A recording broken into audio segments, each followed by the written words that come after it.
Écoutez, je suis sénateur depuis 2004. J'ai longtemps vécu à l'étranger, plus de 30 ans.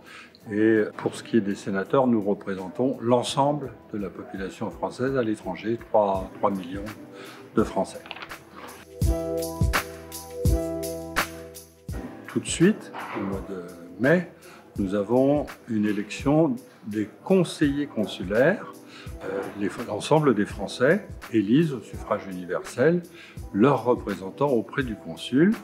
Ce sont ces conseillers qui siègent auprès du consul et de l'ambassadeur pour discuter des problèmes concernant la communauté française.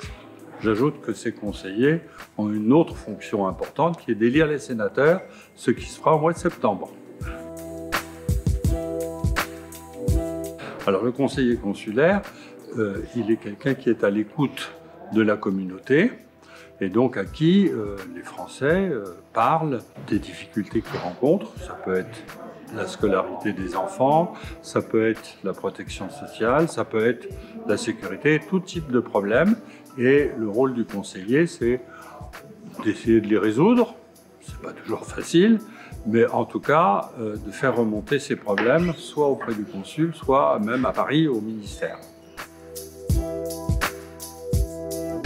Alors, l'Assemblée des Français de l'étranger est une structure qui est au-dessus des conseillers consulaires, qui est élue par les conseillers consulaires, qui se réunit 2 fois par an à Paris, avec les différents représentants du ministère, pour débattre des grandes questions qui concernent les Français à l'étranger.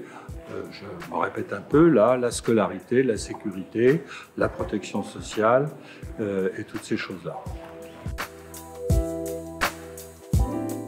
Tous les Français inscrits sur la liste électorale française, qu'on appelle la LEC. D'abord, quand on a un droit de vote, il faut l'utiliser, c'est la démocratie.